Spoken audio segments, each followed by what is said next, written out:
Shalom, pemirsa CAC Ministry yang terkasih, melalui program Special Empowering ini, Roh Kudus akan menjamah memberkati saudara. Ketika Roh Kudus hadir, Dia mampu melakukan segala sesuatu. Inilah tanda ajaib. Terimalah di dalam nama Tuhan Yesus, hamba berdoa, setiap yang sakit disembuhkan, setiap yang berbeban berat dijamah, dikuatkan, mujizat terjadi, tanda ajaib terjadi, jamahan Roh Kudus terjadi melalui program ini. In the name of Jesus, di dalam nama Yesus, melepaskan kuasa Roh Kudus dalam program ini. In the name of Jesus, haleluya, amin. Selamat mendengarkan Special Empowering khotbah firman Tuhan episode kali ini. Berkati Tuhan, ada amin. Bilang kiri kanan, saya diberkati, kamu diberkati Tuhan. Silakan bilang kiri kanan, saya diberkati, kamu diberkati Tuhan. Sebelum saya lupa, kita tanyakan kesaksian dulu ya, Korodia. Kesaksian dari Ibu Evi. Oke ya. Kesaksian mujizat kesembuhan tanda ajaib dari Tuhan Yesus. Ibu Evi sembuh dari depresi dan lepas dari ketergantungan obat-obatan. Ibu Evi sembuh dari sakit depresi dan lepas dari ketergantungan akan obat tidur, obat depresi, obat darah tinggi, dan obat kolesterol. Mujizat kesembuhan terjadi pada ibadah lawatan Roh Kudus di bulan Agustus 2023. I love you, Holy Spirit.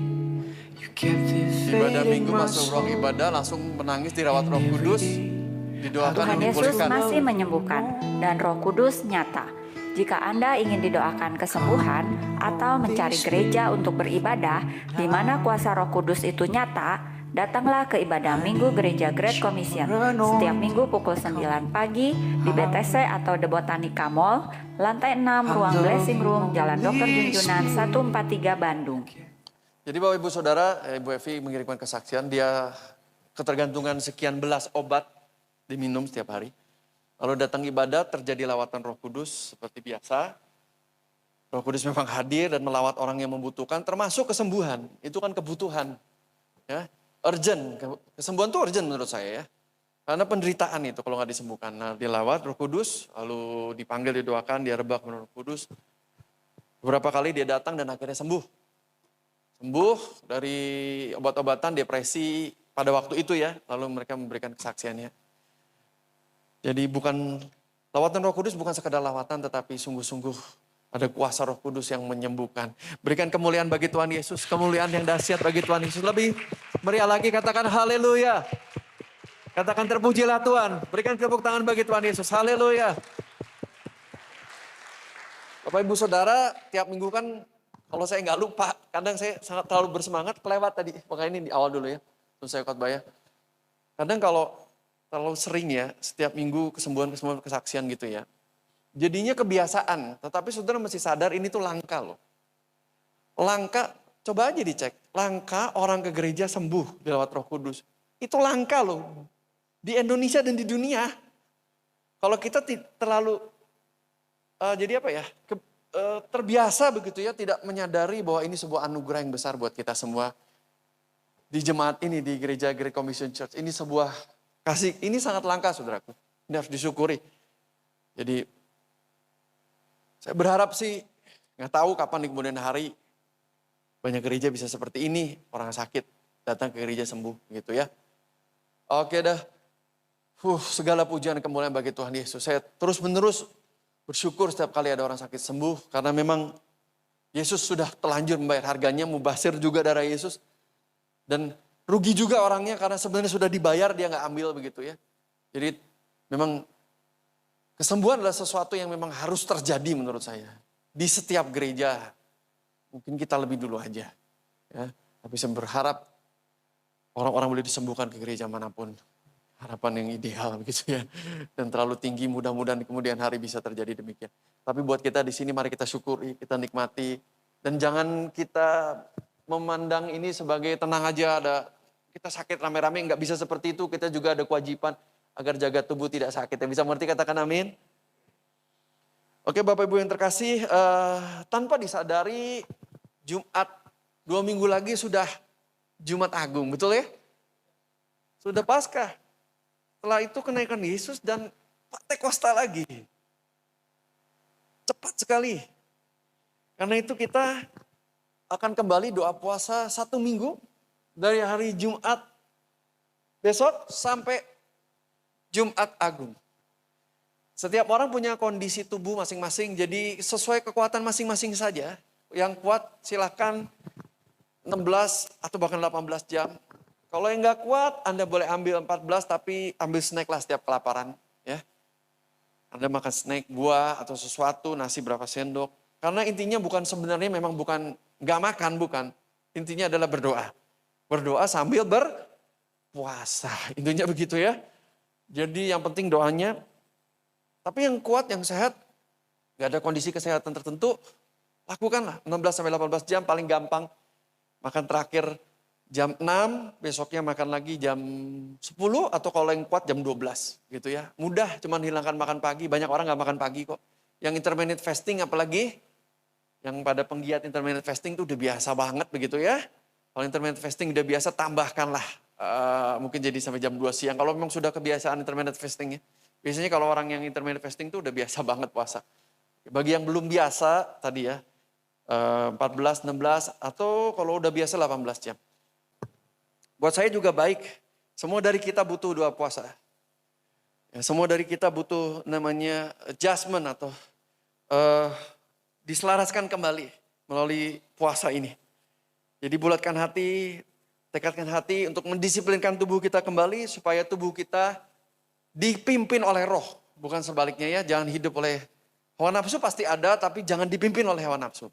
Ya.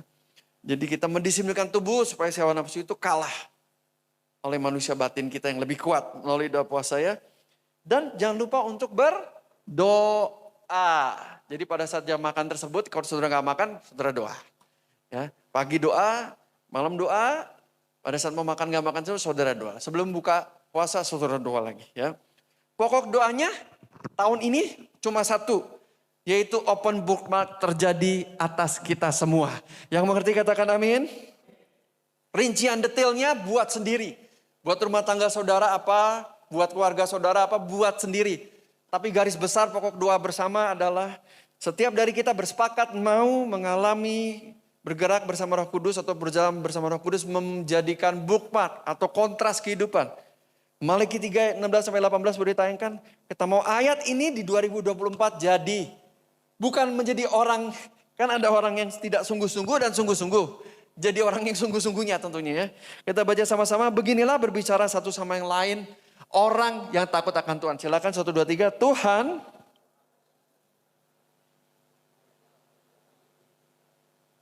bagi orang-orang yang takut akan Tuhan. Dan bagi orang-orang yang menghormati namanya. Selanjut, mereka akan menjadi milik kesayanganku sendiri. Firman Tuhan, pada hari yang kusiapkan, aku akan mengasihi mereka.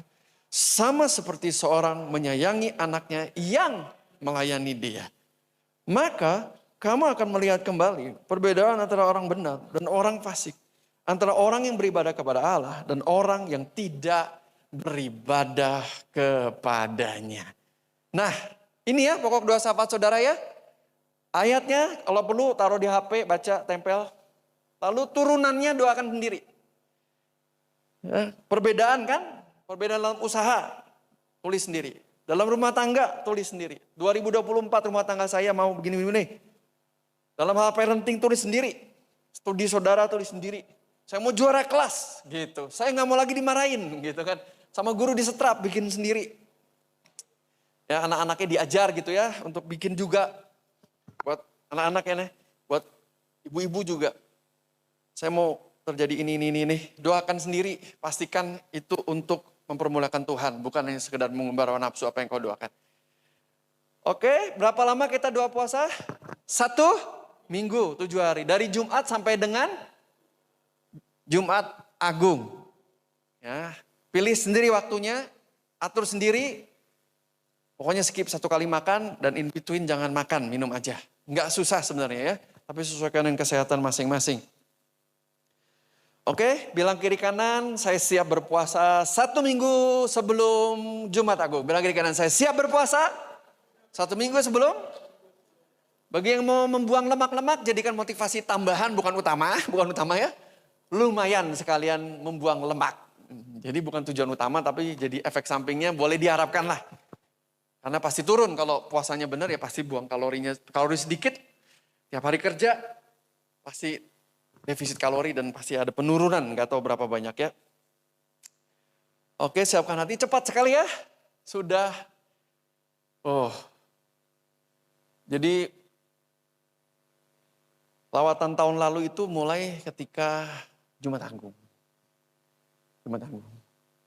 Lalu mulai naik sampai Pantekosta. Sampai ulang tahun kenaikan Yesus, lalu Pantekosta, lalu sampai hari ini. Kita ada level urapan yang baru. Jadi Bapak Ibu Saudara, kalau di gereja kita, itu ada yang dilawat Roh Kudus, menangis, tertawa, disembuhkan. Itu hal biasa tapi juga jangan dianggap remeh. Karena ini sebenarnya luar biasa. Dan ini jarang terjadi di gereja-gereja ya. Kita bersyukur aja, datang aja, expect sesuatu. Karena Roh Kudus akan memenuhi ekspektasi Anda sehubungan dengan hadiratnya. Yang bisa mengerti katakan amin. Saya mulai belajar mengalir dalam pengurapan gitu ya, setiap minggu. Dan sudah bisa sekarang ya, sudah bisa. Seperti hari ini adalah kesembuhan, pemulihan, seperti itu ya. Saya bisa menavigasi dengan baik. Dan saya sudah tidak mabuk begitu ya. Sebenarnya minggu lalu saya masih mabuk.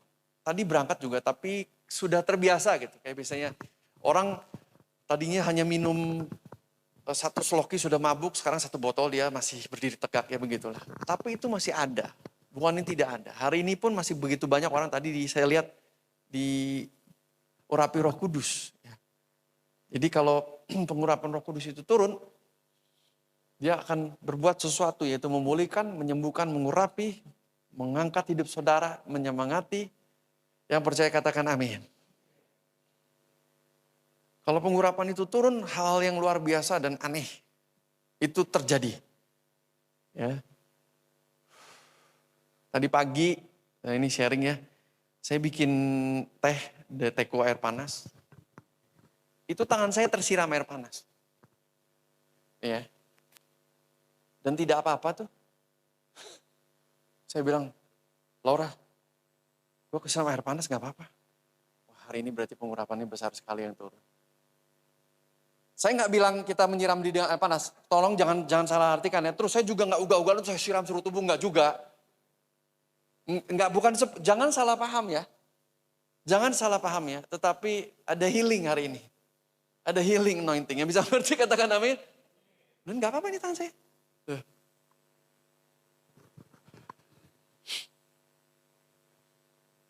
Kita harus biasa sama hal supranatural. Memang ini advance banget nih gereja ya saya tahu ya. Tapi itulah firman Allah. Bahwa Roh Kudus itu memang sanggup melakukan segala perkara bersama dengan kita. Yang bisa mengerti katakan amin.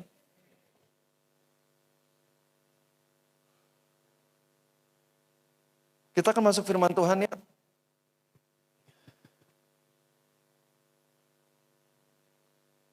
Tadi saya sudah umumkan mengenai puasa 7 hari dari Jumat sampai Jumat Agung. Boleh saling mengingatkan. Tapi di tengah-tengahnya tuh ada acara keluarga. Ya sudah, saudara berhenti dulu nanti tambahin harinya. Bukan Taurat saudara. Bukan Taurat, ini cuma aplikasi saudara. Bisa digeser kok. Bukan Taurat gitu ya. Saudaraku Taurat tuh udah gak ada. Firman Tuhan tuh tidak pernah jadi Taurat saudaraku. Apalagi cuma petunjuk aplikasi puasa bareng. Bukan Taurat, jadi Anda bisa geser sendiri ya. Esensinya aja ditangkap. Esensinya ditangkap. Kita berpuasa, melepaskan kuk, mendisiplinkan tubuh. Supaya kita bisa berdoa lebih baik. Ya, kita mau menyambut hari Paskah. Jadi kita berpuasa. Seperti itu ya. Hari ini saya membagikan firman Tuhan cara menerima dan beroperasi dalam hikmat bagian ketiga. Mudah-mudahan cukup waktu sehingga tamat hari ini. Kalau tidak bersambung bagian keempat. Sekarang sudah bulan ketiga, Maret ya. Semua yang saya sampaikan penglihatan profetik sudah terjadi. Terchecklist. Argentina krisis pangan, orang makan di tong sampah. Krisis ekonomi plus pangan. Beras seluruh dunia naik karena Eropa sekarang makan beras. Karena langka gandum. Panen di mana-mana gagal. Indonesia pernah kejadian panennya tertunda karena cuaca buruk. Kita masuk pancaroba, tapi sudah hujan, aneh. Kadang hujan, kadang panas banget, kadang hujan lagi, kasihan yang bercocok tanam. Setiap hari ada banjir, bukan di satu tempat, di berbagai tempat. Ada yang ratusan desa terendam, ada yang beberapa RT, ada yang beberapa daerah, ada yang satu kota. Dan ini masih panjang, karena masih 9 bulan lagi. 2024, saya sudah beritahu ya, iblis akan membuat kerusakan hebat, menuntaskan yang selamat dari COVID nggak gila. Disikat habis. Karena habis ini, kita masuk revival. Di mana revival terbesar adalah ketika orang menderita. 1997 atau 98, saudara. Tuayan besar di Indonesia ketika terjadi krisis ekonomi, pergantian pemerintahan. Kerusuhan, masih ingat ceritanya? Di situ gereja membludak, mega-mega church lahir di situ. Terutama di Jakarta. Karena orang merasa bahwa mereka nggak bisa mengendalikan faktor X di luar Tuhan. Mereka butuh Tuhan, finally. Dan Tuhan sudah menanti mereka bertahun-tahun. Dan gereja dipenuhi dengan jiwa-jiwa yang sadar mereka butuh Tuhan.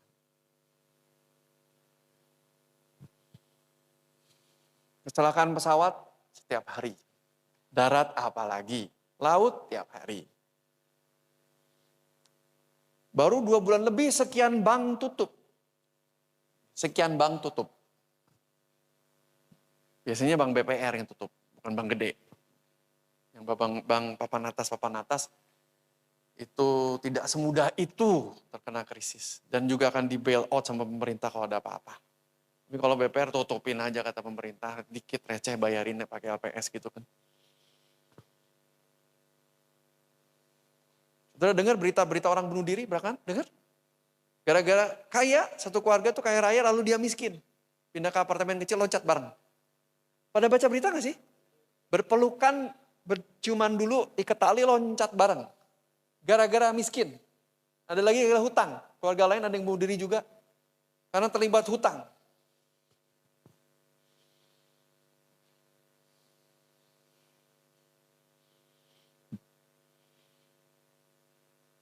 Ini ada berita yang saudara harus tahu bagi yang tidak suka baca berita. Bapak-bapak biasanya suka baca berita, ibu-ibu kurang suka baca berita. Tapi ada juga ibu-ibu yang rajin baca berita gitu. Beberapa hari lalu, Jepang mengumumkan terjadi wabah. Wabahnya namanya TPPS. Jadi itu bakteri ganas, Streptococcus ganas, bikin shock. Karena TPPS itu ada shock syndrome-nya belakangnya.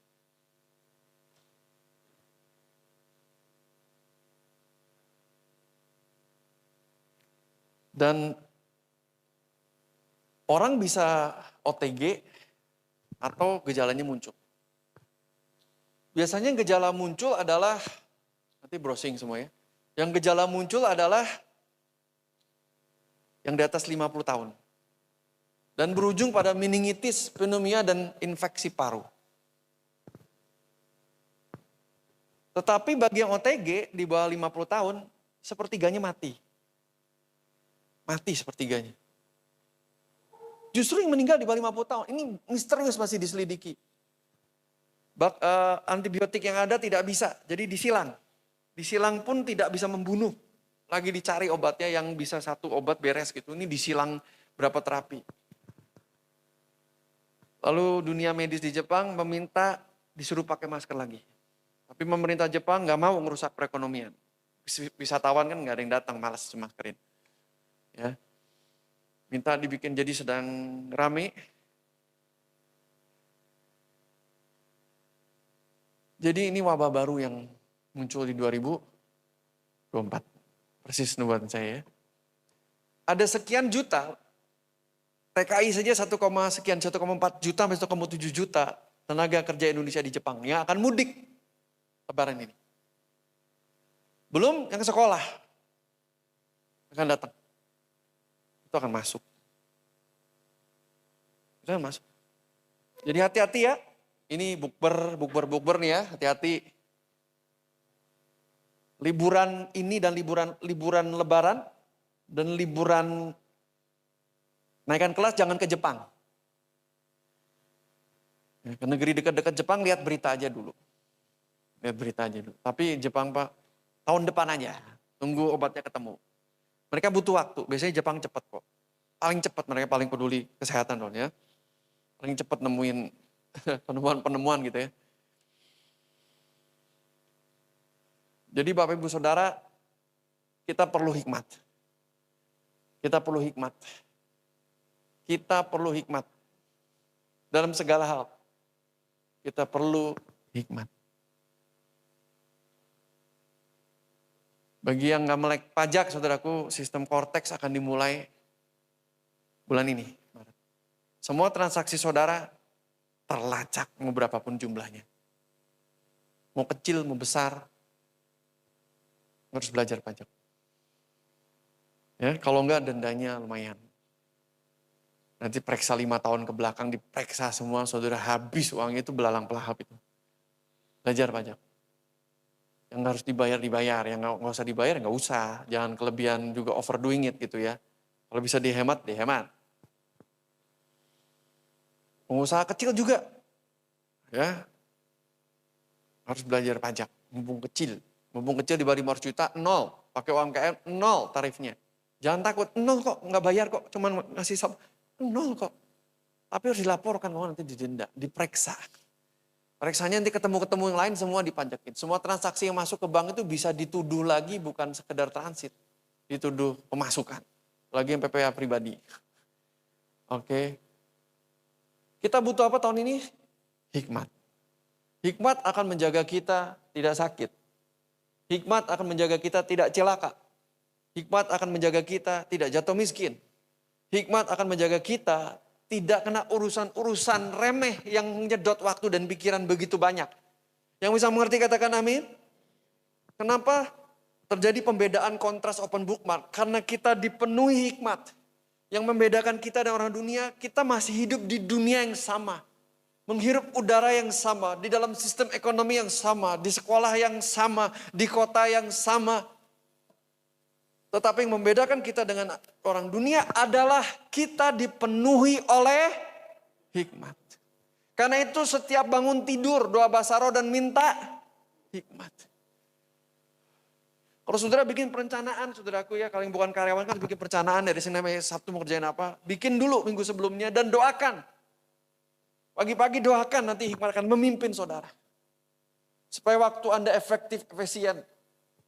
Setiap keputusan-keputusan, apapun pekerjaan saudara atau usaha saudara, doakan sungguh-sungguh minta hikmat. Jangan langsung pencet tombol. Jangan compulsive decision, impulse decision saudaraku. Keputusan mendadak. Belanja juga jangan impulse buying saudaraku. Impulse buying itu ada kepengen sesaat gitu. Impulse gitu langsung beli gitu ya. Saudara harus pikir tidak semua diskon yang murah harus dibeli. Ya, kalau baju sudah 100 jadi tidak perlu beli baju lagi kalau sudah diskonnya juga 80% juga tutup mata saja saudaraku. Panci udah 10 gitu ya. Streamer alat dapur udah penuh banget saudara. Mau diskon berapapun juga saudara minta hikmat perlu beli apa enggak. Banyak uang justru butuh banyak hikmat. Gak punya uang juga perlu hikmat agar tidak berhutang. Yang bisa mengerti katakan amin. Setiap pagi minta nanti hikmat itu akan muncul dengan pengertian. Katakan dengan pengertian. Anda tahu mengapa saya mengambil keputusan ini? Anda punya pengertian. Bukan karena disuruh. Tidak ada yang menyuruh saudara, itu hikmat. Anda mengerti firman Tuhan. Anda mendapat pengertian. Memutuskan ke hari-hari. Itulah hikmat. Aplikasi. Satu hari-hari. Anda diberikan pengertian. Tiba-tiba Anda mengerti. Oh gini caranya supaya saya nggak sakit. Tidak ada yang suruh saudara. Itu hikmat. Kalau profetik ada yang menyampaikan, kalau hikmat saudara mendapatkan pengertian. Itu bukan suara dari surga, ada malaikat terbang saudaraku dengan sinar terang, saudara jatuh dari kuda atau kursi, goyang dari motor saudara. Lalu ada suara, itu mah bukan, itu penglihatan profetik terbuka, bukan. Saya bicara hikmat. Tiba-tiba ada pengertian, kenapa saya harus melakukan ini, kenapa saya jangan lagi lakukan ini. Saudara memiliki pengertian, bisa mengerti, katakan amin. Ketika Anda meminta, hikmat itu lembut, dia akan mengitari saudara. Dia bukan langsung, dia indirect. Kalau saudara mengizinkan, dia akan meresap dan saudara aha momen begitu. Ting, oh saya tahu kenapa begini. Saudara mengerti, saya tidak mau melakukan ini. Saudara mengerti. Itu pengertian. Sama-sama kiri kanan, saya mau hikmat dan pengertian. Bilang kiri kanan, saya mau hikmat dan pengertian. Perolehlah hikmat, perolehlah pengertian. Amsal 4 ayat 5 sampai 8. Perolehlah hikmat, perolehlah pengertian. Jangan lupa dan jangan menyimpang dari perkataan mulutku. Yang ayat 5 dulu ya. Perolehlah hikmat. Sama-sama katakan 1, 2, 3. Baca yuk. Perolehlah hikmat. Perolehlah pengertian. Jangan lupa dan jangan menyimpang dari perkataan mulut. Jadi peroleh hikmat, maka Anda akan memperoleh pengertian. Sama katakan memperoleh hikmat, sama-sama 1, 2, 3 memperoleh hikmat. Harus minta. Harus minta. Mintanya sungguh-sungguh ya. Kan kemarin udah diajarin, mintanya sungguh-sungguh kan. Oke. Lalu saudara juga jangan meminta untuk keinginan mata, daging, dan gengsi. Ingat minggu lalu? Mintalah sungguh-sungguh. Nanti dia akan mengingatkan saudara. Saudara gak perlu sakit setiap bulan, saya beritahu. Hikmat akan memimpin saudara. Uang sakit ditabung bisa berjuta-juta, bisa liburan ke luar negeri saudaraku. Betul. Ya. Saudara tidak perlu mengganti kerusakan barang-barang setiap bulan. Saudara tidak perlu mengeluarkan uang-uang yang sebenarnya tidak perlu dikeluarkan. Itu namanya bocor pundi-pundi keuangannya. Saudara tidak perlu berhutang. Saya dan saudara tidak perlu berhutang. Karena kita penuh hikmat. Perolehlah hikmat, perolehlah pengertian. Dan jangan menyimpang dari perkataan mulut. Terkadang petunjuk profetik itu juga menurunkan hikmat. Namanya prophetic wisdom.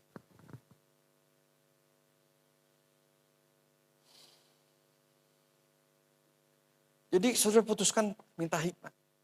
Bisa juga saudara pegang petunjuk profetik sudah dibagikan, lalu minta hikmat buat saudara. Buat saya hikmatnya apa? Besok saudara tahu nanti 10 tahun ke depan orang gak bisa beli rumah dan trennya menjadi sewa. Lalu apa manfaatnya buat saya? Kalau saudara punya banyak uang itu bermanfaat. Saudara bisa minta hikmat supaya itu bermanfaat buat saudara. Kalau saudara gak punya rumah itu bermanfaat. Saudara bisa minta hikmat supaya saudara punya rumah sebelum kejadian. Atau supaya saudara bisa mempunyai hikmat untuk bisa menyewa dan terus menyewa sampai suatu hari saudara bisa punya rumah. Jadi itu bisa jadi petunjuk juga sebelum Anda menerima hikmat. Petunjuk untuk mendoakan dan menanyakannya. Krisis pangan sudah terjadi, saya harus lakukan apa? Minta hikmat, buat saya apa Tuhan? Buat saya hikmatnya apa? Kalau krisis pangan ini terjadi, buat saya hikmatnya apa?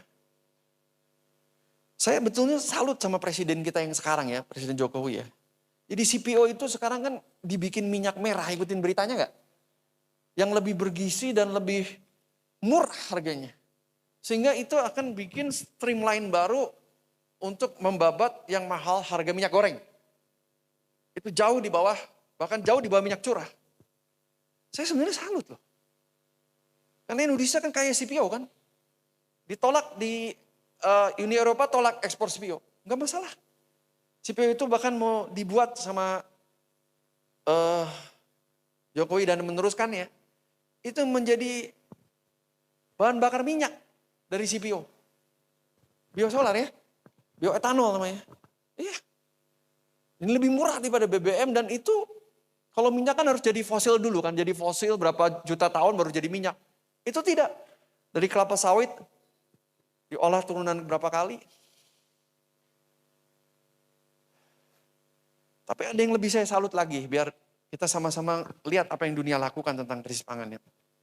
Minyak goreng di China itu bekas restoran Chinese food dikumpulin dijual Ditambah bahan kimia jadi bahan bakar pesawat. Minyak goreng. Minyak goreng kita loh, kalau kita jelantah namanya kan. Iya, itu ditadahin, dikumpulin, dibeli. Kasih bahan kimia jadi bahan bakar pesawat. Tapi Indonesia punya kelapa sawitnya. Indonesia langsung aja bikin jadi bioetanol. Meskipun Indonesia negeri yang saya lihat kita akan tetap ada pangan, tapi mahal aja gitu. Karena luas ya, melimpah, tanahnya banyak, perkebunan banyak. Tapi jangan lupa kan ada ini, iklim. Perubahan iklim yang tidak menentu. Jadi Bapak Ibu Saudara, kita membutuhkan apa? Hikmat. Orang buka usaha tuh kalau saudara lihat ya, buka restoran ya. Sebentar hilang. Tutup. Buka, tutup. Buka toko. Toko online tuh ada ratusan ribu. Cek aja di Shopee. Ya, orang buka toko online sekarang, besok udah tutup. Itu bukan blue ocean. Blue ocean tuh laut biru di mana pangsanya itu udah laut yang tidak biru dan terlalu banyak ikan hiu. Dan ikannya udah gak ada, ikan hiu semua isinya. Dulu konten kreator dengan mudah dapat uang segala macam. Sekarang sudah bukan blue ocean strategi lagi itu. Itu laut dangkal itu dengan banyak hiu. Jadi minta, bukan apa kata orang. Tren tahun lalu tidak akan jadi tren tahun ini. Percaya saya deh. Saya tahu dari Tuhan soalnya. Saudara jadi yang terdepan. Saudara selalu inovasi. Yang bisa mengerti katakan amin. Para pegawai profesional, saudara harus tingkatkan skill saudara. Kalau enggak saudara diganti mesin nanti. Saudara diganti artificial intelligence nanti. Berapa bank sudah menggantikan CS-CS-nya dengan semua mesin. Cetak buku, bikin ATM juga bisa, tinggal pencet. Udah ada yang nyobain fitur-fitur itu ya. Bikin kartu ATM baru tuh. Bisa di BCA tinggal pencet, keluar segala. Ya. Berapa bank sudah tutup cabang-cabangnya. Karena mengurangi. Karena mereka sudah pakai artificial intelligence. Iya. Jadi tingkatkan skill saudara. Kita butuh apa Bapak Ibu Saudara? Hikmat. Itu loh kunci dari open book mark. Yang bisa mengerti katakan amin. Hikmat turun ketika firman Tuhan dibagikan. Saudara dapat hikmat. Pesan profetik, saudara tanya dulu. Kalau enggak saudara cuma informasi. Baru saudara dapat hikmatnya. Lagi doa pagi, saudara minta hikmat kan? Saudara sudah dapat hikmat. Saya kasih contoh sederhana. Sederhana banget aja. Ini sebagai contoh ya penerapan hikmat ya. Di rumah saya itu ada serangan tikus di daerah saya. Setelah banjir, mungkin entah kenapa jadi banyak tikus.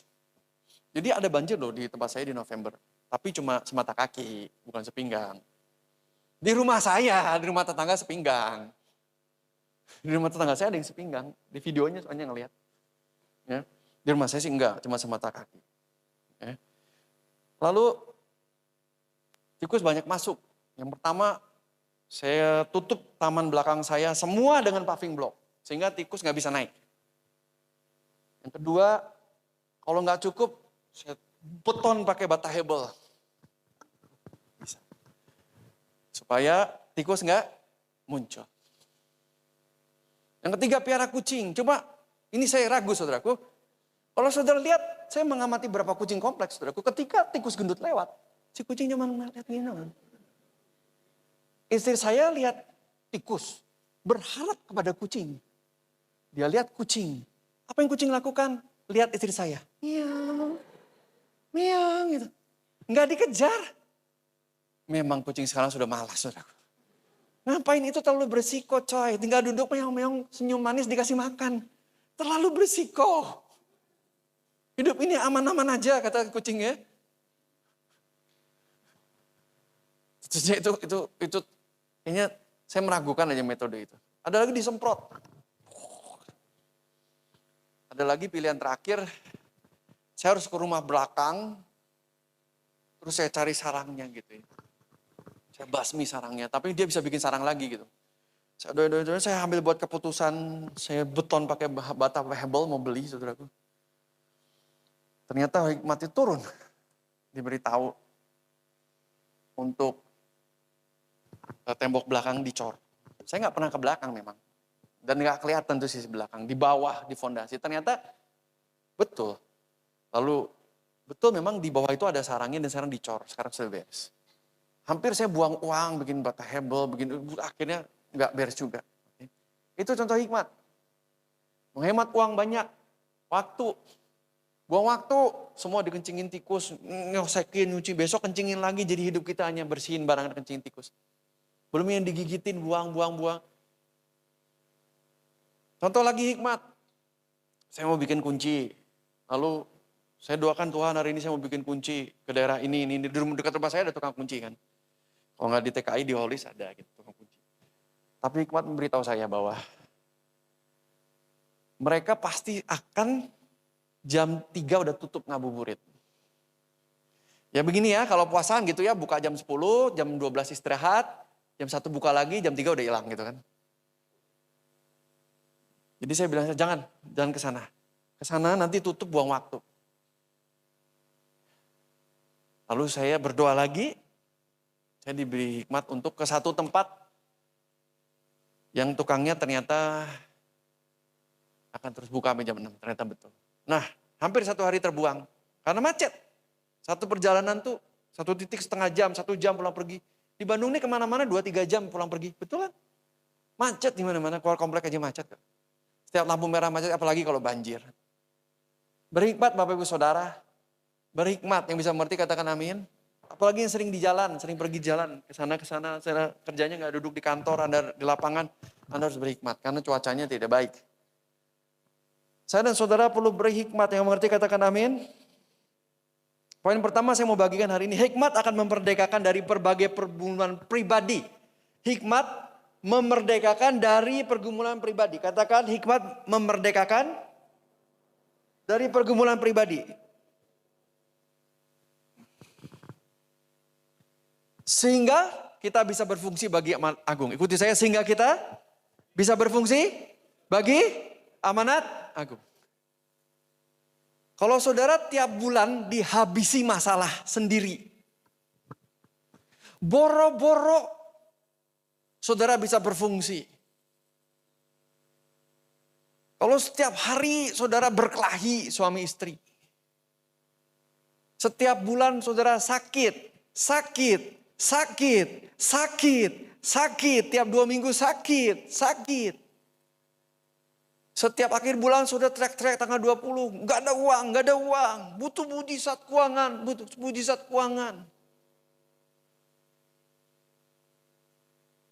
Setiap hari saudara ke kantor dimarahin, dimaki-maki bos. Terancam dipecat. Setiap kali Anda mau buka usaha nggak bisa buka karena sakit. Karena ada halangan. Jadi intinya gini. Kalau saya dan saudara tidak memiliki hikmat, terutama di tahun ini, kita akan habis dari hari ke hari dengan badai diri sendiri. Bukan Tuhan yang kirim, tapi diri sendiri. Jadi hikmat akan memerdekakan kita dari pergumulan pribadi. Kenapa Tuhan mau memerdekakan kita dari ribet diri sendiri? Agar kita bisa menyelesaikan misi amanat agung. Yang bisa mengerti katakan amin. Tuhan mau kita sehat. Tuhan mau kita lebih dari cukup, bahkan berkelimpahan secara keuangan. Supaya Tuhan mau keluarga kita baik, berkemenangan. Pekerjaan kita sukses, supaya kita bisa jadi terang. Supaya kita bisa jadi berkat. Supaya kita berdampak. Itulah panggilan hidup kita. Tapi kalau saya dan saudara habis pergumulan diri sendiri terus. Rumah tangga, anak, istri, keuangan. Sakit punya terus tiap bulan mengulang yang sama. Yang sama lagi bertahun-tahun sibuk dengan diri sendiri terus menerus. Saudara tidak akan bisa hidup dalam amanat agung. Karena diri sendiri aja sudah engap. Diri sendiri aja udah hidup mati tiap bulan. Gimana kita bisa jadi berkat bagi orang lain? Hanya untuk masuk ke kantor aja nggak bolos sebulan aja susah sekali saudara. Ada aja. Nah kalau saudara hanya mau berangkat ke kantor aja nggak bisa. Apalagi saudara mau berdampak di kantor tersebut. Jadi hikmat itu akan menyelesaikan pergumulan-pergumulan pribadi supaya kita merdeka. Ini memerdekakan, katakan memerdekakan. Tapi kita harus minta hikmat. Jika kita setiap bulan dihabisi pergumulan diri sendiri, maka kita tidak bisa berfungsi dengan baik jadi berkat bagi orang lain. Adanya menyusahkan orang lain terus menerus. Itu karena keputusan-keputusan bodoh tidak berhikmat. Tetapi hikmat itu membuat kita pintar dan tidak membuat keputusan yang tidak smart. Tapi keputusan penuh hikmat sehingga kita sungguh-sungguh bisa jadi berkat bagi banyak orang. Kita selesai dari pergumulan besar, pergumulan kecil. Ya mungkin adalah pergumulan kecil-kecil normal lah gitu ya. Tapi ini pergumulan yang betul-betul nyedot energi banget. Kita bahagia, tidur nyenyak, tidak depresi. Jadi kita bisa tampil. Paling tidak orang ketemu kita, kita tersenyum. Paling tidak kita tidak minjem duit sama orang itu. Paling tidak kita nggak nularin orang itu kalau ketemu kita sakit gitu nularin. Enggak. Palingnya kita nggak nyedot semua harus memperhatikan saya karena saya menderita. Saudaraku, pengumuman penderitaan di medsos itu ciri-ciri bayi rohani. Karena kalau saudara kesaksian, lalu berikutnya Anda curhat, Anda menderita, kesaksian Anda batal semua. Katanya ada Yesus, sering post ayat, tapi kayak gini. Saudara tidak jadi berkat. Harus konstan. Kalau Anda punya iman, kesaksian iman saudara, jangan dibatalkan oleh keluh kesah saudara. Yang bisa mengerti katakan amin. Keluh kesah ada tempatnya. Ada grup Faith Company sahabat iman di live group. Di situlah ngobrol dengan satu lain. Dengan istri, dengan suami, dengan anak. Tapi justru itulah istri saya masalahnya atau suami saya masalahnya. Kalau gitu jangan. Kadang-kadang saya bingung saudaraku di Instagram. Saya tidak kenal lagi dengan siapa gitu. Pengumuman gitu kan. Ini kesaksian apapun, sehebat apapun. Tingkah laku begitu membatalkan kesaksian saudara. Yang bisa mengerti katakan amin. Jadilah saksi-saksi Kristus yang baik. Yang bisa mengerti katakan amin. Segala sesuatu boleh kita mengeluh, boleh kita mau curhat, boleh, tapi ada tempatnya. Nah kalau jadi ketahuan nggak punya hikmat kan? Kalau curhat di medsos itu ketahuan nggak berhikmat banget. Tapi hikmat akan memerdekakan kita semua dari pergumulan pribadi yang menyedot kita. Sehingga kita bisa berfungsi bagi amanat agung. Ini kayaknya bersambung nih bawah nomor 1 nih. Saudaraku, dari zaman dulu sampai hari ini, sama saya zaman kuliah tuh, setiap akhir bulan, biasanya dari zaman kuliah, berarti teman kuliah ya, itu selalu hidup deg-degan. Katanya dompet tipis. Setelah tanggal 20, karena kiriman uang anak kos itu tanggal 1. Lalu mereka semua kehabisan uang di tanggal 20 dan makan Indomie sampai bulan berikutnya. Biasa akhir bulan gitu kan ngomongnya gitu. Tapi ternyata ketika masuk ke dunia kerja sama saja. Bapak-bapak, ibu-ibu sama. Ketika tanggal 20 mereka bergumul hebat, kembang kempis, dompet tipis juga. Saudaraku kalau mau dompet tebal itu beli dompet yang tebel sejak kosong. Jadi selalu tebel. Lihat dompet ibu-ibu tebel kan, meskipun gak ada isinya kan. Bapak-bapak tipis kan, betul kan? Kalau mau dompet tebal, beli yang udah tebal. Jadi belum udah dompet tebal. Meskipun isinya bon-bon, kwitansi dan sebagainya. Just kidding ya. Kalau saudara mau dompetnya berisi, saudara harus berhikmat.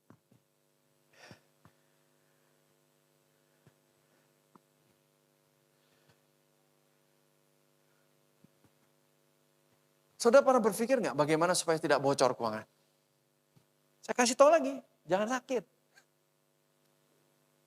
Jangan sakit. Sakit itu mahal. Tenang ada BPJS ya, tapi kalau BPJS itu yang gawat darurat. Kalau enggak saudara dipulangin. Saudara masuk IGD, kalau enggak gawat saudara dipulangin bayar sendiri. Itu saudara hidup dan mati baru saudara masuk IGD, ICU, nah baru keluar BPJS. Kalau enggak saudara ke puskesmas. Puskesmas nanti saudara sakit apa dikasihnya apa saudara gue. Saudara sakit mata radang apa, kasihnya Insto. Tante Friska cerita sama saya gitu. Kadang obat BPJS itu tidak menyembuhkan, jadi dia beliin sendiri. Pasiennya pakai uang dia sendiri karena nggak akan sembuh kalau diinstoin. Karena BPJS.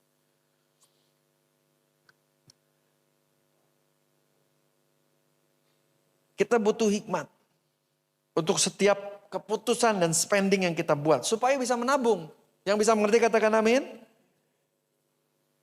Ini saya beri contoh, hanya contoh. Kebetulan jika saudara sama dengan saya, mengalami sama, hikmat ini bisa diterapkan pada saudara.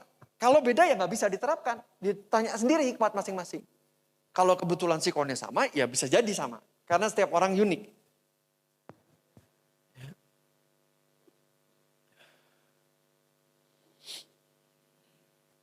Saya waktu itu kerja saudaraku ya, di satu perusahaan NGO. Saya belum full timer jadi gembala. Tapi saya sudah jadi gembala. Jadi saya menggembalakan sepulang kantor begitu. Atau di hari Sabtu. Lalu ketika saya pergi ke kantor, saya bawa payung yang bagus dan gede. Dan di kantor itu pada nggak punya payung. Sebagian besar rusak, jebol lah. Jadi tanya beli payung di mana? Saya bilang dekat rumah saya. Dekat rumah mertua saya bilang. Karena sering ke rumah mertua sekalian beli. Jadi kan setiap minggu tuh waktu itu. Atau saya masih, ntar dulu. Intinya itu saya sering banget aja. Ke daerah Sudirman tuh saya sering banget. Ya. Teman saya nitip. Saya udah bilang beli aja di Sudirman di grosir payung. Harganya murah gini-gini. Gak ada waktu. Nitip. Pulang jam 7 sampai rumah jam 8 makan. Tutup tokonya tiap kali jam 5. Hari Sabtu mending buat keluarga katanya buat nyuci. Jadi kalau orang yang kerja, ibu-ibu yang kerja tuh Sabtu tuh cucian udah segunung tuh. Cuci piring, cuci baju, setrika. Udah segunung itu. Buat PR-PR anak segala macam. Anak pengen main, waduh kasihan tuh ibu-ibu tuh. Bapak-bapak tidurnya nyak, ibu-ibu kerja keras tuh hari Sabtu. Yang kerja ya, kalau enggak ya tiap hari dicicil kan. Nitip banyak banget. Sampai 10 orang. Jadi saya beli grosiran 20. Lalu saya bawa 20-20-nya. Ludes 15 menit. Saya cuan 30.000 satu payung. Memang payungnya yang gede, bukan yang kecil. Yang gede, dibuka. Habis. Mesen lagi teman-teman yang lain. Setiap habis. Bulan berikutnya pesan kumpulin. Beli lagi. Kenapa beli payung lagi? Hilang. Rusak. Ketinggalan di bioskop. Ketinggalan di kantor. Hilang.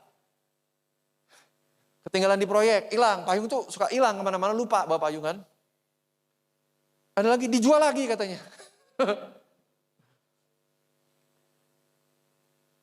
Jadi karena tinggal ngesot dari rumah orang tua saya tinggal ngesot berapa toko, ya udah saya tinggal bayar beli 20.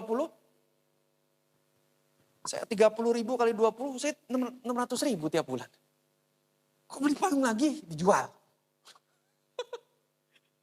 Dibawa ke kantor suami, dijual di kantor suami di bank. Ngambilnya dari saya. Saudaraku lumayan juga ya, kalau 600.000 dikali 12 7.200.000 itu bisa buat ke Bali itu. Tidak mengganggu pekerjaan saya. Dan memang saya kan lewat. Ya paling butuh 15 menit lah sama modal lah untuk beli payung. Pas jam istirahat, itu datang pada beli payung. Tidak perlu effort marketing apapun. Sampai ketika saya udah keluar, saya ditelepon mesen payung coba. Oh saya udah jadi gembala full timer, saya juga nggak jualan payung itu tuh gara-gara Cici waktu itu soalnya yang nitip-nitip. Saya bilang, si Cici itu nitip-nitip, mau dijual lagi gitu kan. Saya kasih tahu, ini alamatnya, beli sendiri. Beli 20 bilang, kok saya dikasih harga segitu? Dia bilang gitu, teman saya dikasih harga segini gitu. Ya udah jadi dia yang jualan payung. Ya nggak apa-apa kan. Saya juga nggak ada waktu karena saya udah nggak lewat daerah situ lagi. Udah pokoknya intinya saya malas ke kantor hanya bawa payung ke kantor mereka gitu. Saya bukan penjual payung kan. Tapi ada banyak cara saudaraku. Daripada saudaraku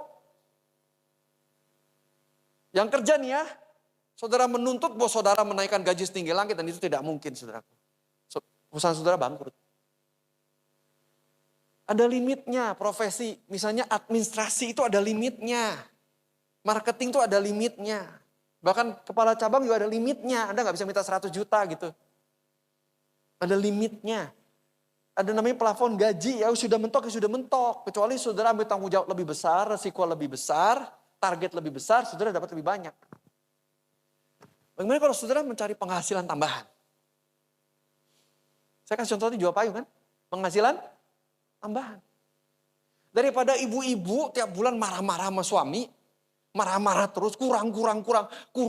Lalu setiap akhir bulan jerit-jerit sama Tuhan, mujizat keuangan. Saudaraku, Anda gak butuh mujizat keuangan, Anda butuh hikmat. Saya dan saudara butuh apa? Hikmat. Saya kasih contoh nih, bapak-bapak kasih ke ibu, sayang, Cagia ini 2 juta buat belanja sehari-hari. Sebulan. Saudaraku 2 juta itu bisa cukup, bisa gak cukup. Tergantung ibu-ibunya berhikmat apa kagak. Kalau pulang gereja dikasih 2 juta buat sebulan. Berarti sehari berapa itu? Kurang dari 70 ribu kan? Kalau pulang gereja, saudara makan di mall, makan dimsum barang 500 ribu. Lalu putar-putar mall, cuma lihat-lihat doang gitu. Terus malam kelaparan, belum masak. Saudara beli lagi, beli kebab, beli boba, 800 ribu. Hanya untuk 1 kali hari Minggu keluar pulang gereja. Berarti nanti itu adalah budget sekian hari.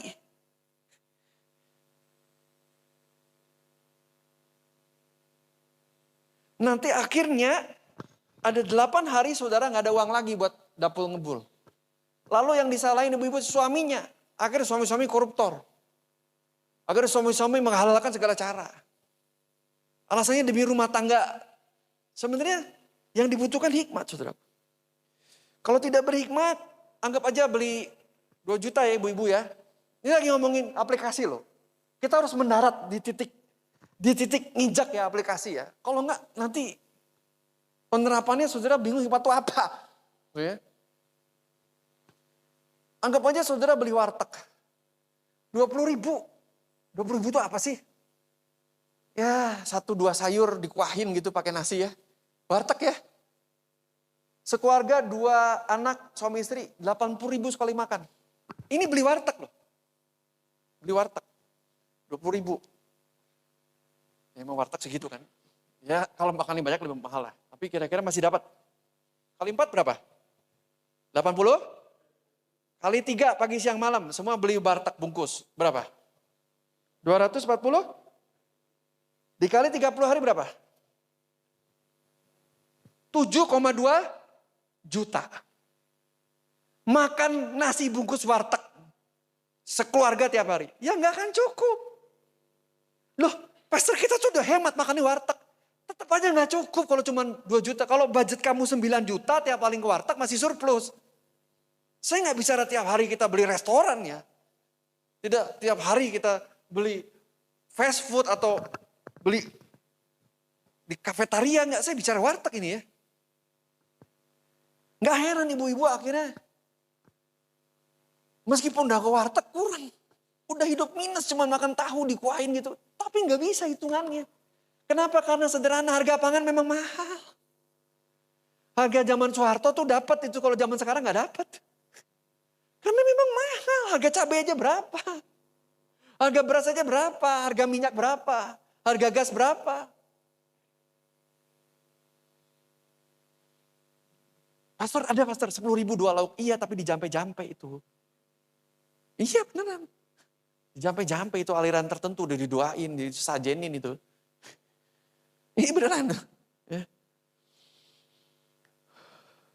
Jadi kalau ibu-ibu malas masak, jadinya begini. Padahal beli warteg saudaraku. 7,2 juta minus 5,2 juta. Ya jadi gak akan cukup. Jadi kalau budget ibu-ibu 2 juta harus berhikmat.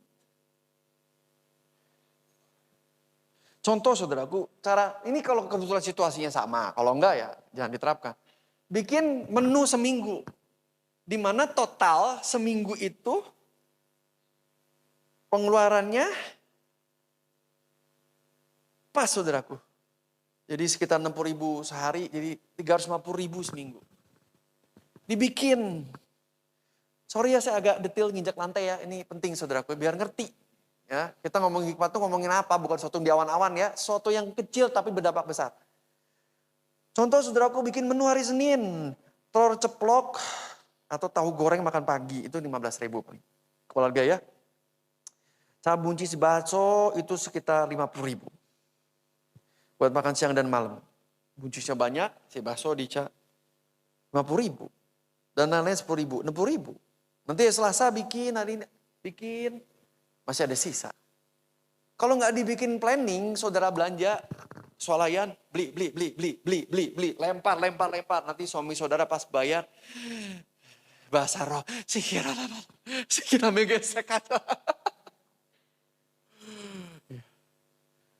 Atau kadang suaminya masukin istrinya, Tuhan selamatkan kami bulan ini, mujizat keuangan, ambil ngikutin suaminya, masukin barang gitu. Saudara bikin list dulu mau belanja apa, jangan belanja yang gak butuh. Saudara jangan, gimana nanti, lihat feelingnya apa, diskonnya apa, ya kalau saudara gak butuh jangan dibeli. Jadi kan suami-suami itu bilang, ibu-ibu tuh mata keranjang, bukan keranjang bed maksudnya, keranjang belanjaan maksudnya.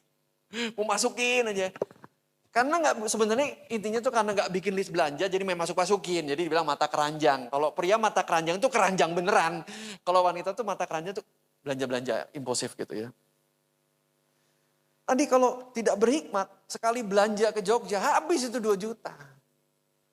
Kita makan apa? Ternyata yang dibeli saudaraku ya, adalah biskuit lagi di diskon, ciki lagi di diskon. Yang dibeli tuh nggak cocok gitu.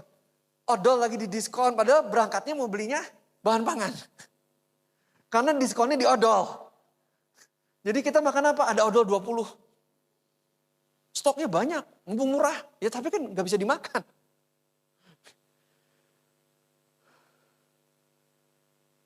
Ujung-ujungnya di tanggal akhir frustasi, nangis jerit-jerit. Datang Komsel, curhat uang terus. Saudaraku, kita sebenarnya kurang hikmat. Yang bisa mengerti katakan amin. Ada hikmat lainnya juga. Itu udah pasti nggak cukup, Pastor. Ya udah, mungkin seleranya beda gitu ya. Nehi makan buncis, Nehi harus stick tiap hari. Ya sudah. Kalau gitu kau cobalah cari penghasilan tambahan. Contohnya tadi dari jual payung saya selalu liburan.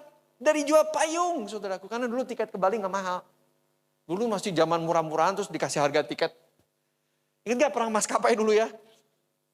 RP 0, RP 150.000 gitu, pak cepet-cepet ya kan. Sekarang tarifnya udah normal-normal lagi. Jadi liburan tanpa mengganggu tabungan.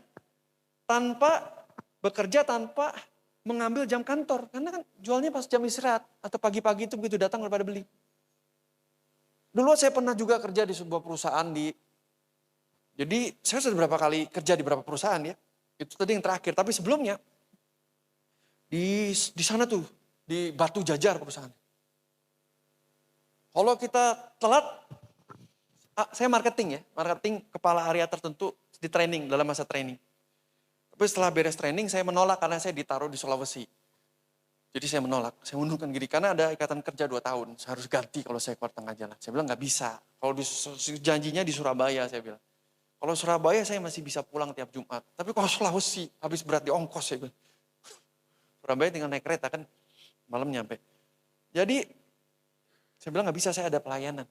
Nggak bisa gini. Pokoknya saya berhenti aja. Tapi gini, di situ kalau kita telat, kita absen pakai jempol. Kalau kita telat tuh turun ranking kita dari eksekutif 2 turun sampai buruh, teman saya turun. Tapi gini, akhirnya kita tuh jarang sarapan karena macet daerahnya. Jadi harus jam 6 kita berangkat.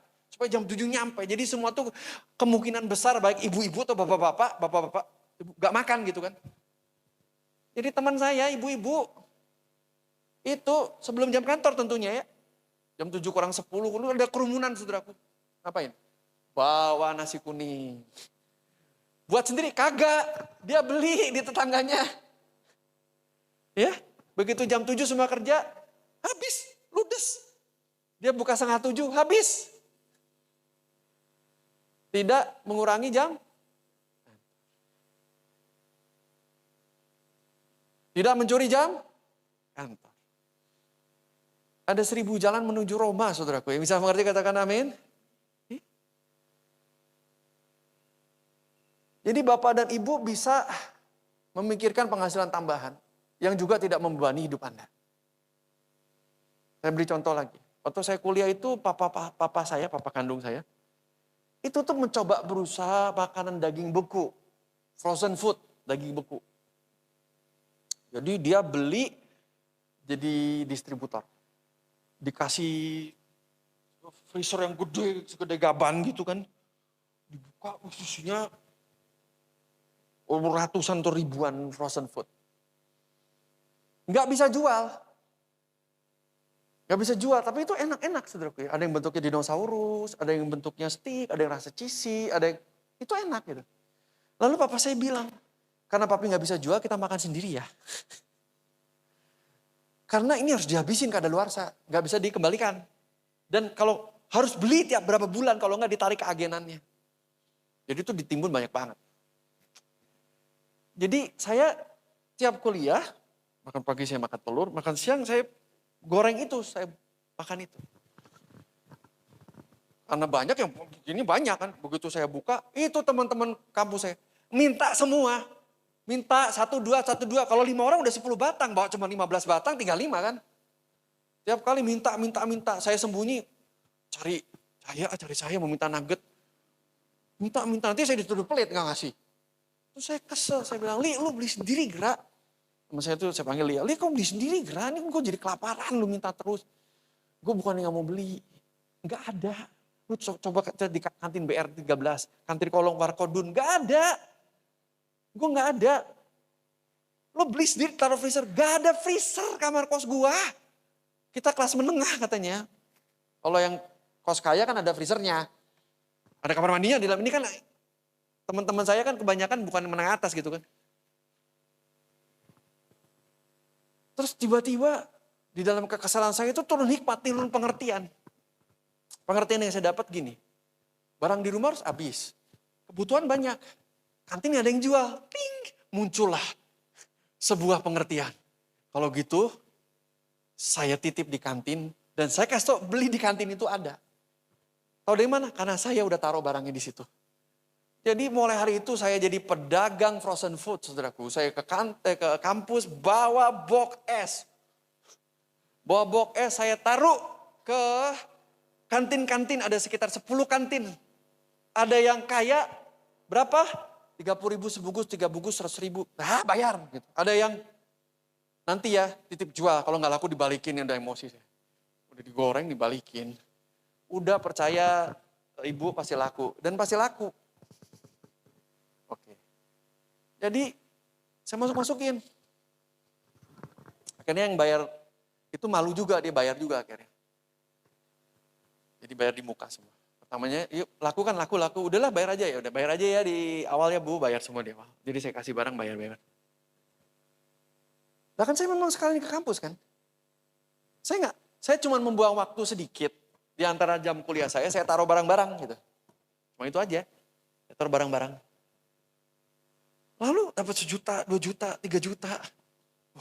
Akhirnya saya bisa menghidupi saya sendiri. Saya bisa bayar kuliah, saya gak minta duit sama orang tua. Saya memberi kepada orang tua. Dari yang ada, itu contohnya apa? Hikmat. Itu contohnya hikmat. Kondisi kita mungkin berbeda, saudaraku. Tapi saudara bisa mendapatkan hikmat. Karena hikmat diberikan dengan cuma-cuma bagi setiap orang yang memintanya. Yang bisa mengerti katakan amin.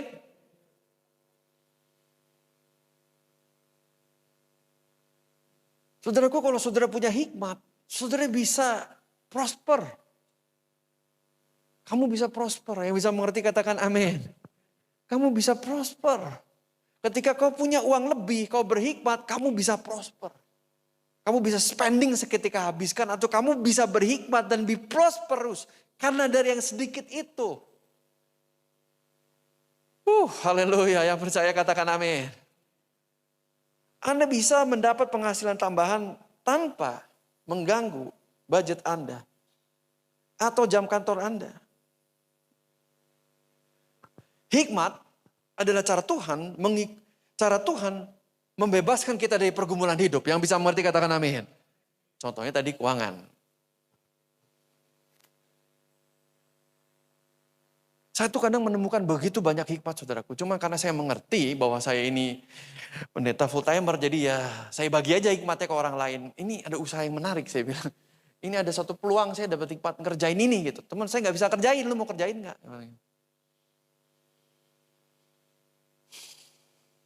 Saudara akan berdoa, percaya saya. Dan saudara akan terkejut sebelum akhir tahun Tuhan kasih hikmat saudara. Jangan lagi teriak-teriak sama suami, kurang. Jangan. Suami-suami juga jangan teriak sama bos, kurang. Kasihan bos saudara. Berhikmat, minta hikmat. Karena Tuhan punya banyak pintu untuk memberkati kita. Yang bisa mengerti katakan amin. Kita bukan milik seseorang atau satu bos, kita ini milik Tuhan. Ada banyak cara Tuhan memberkati, nggak selalu lewat bos kita. Yang bisa mengerti katakan amin. Pakailah apa? Hikmat.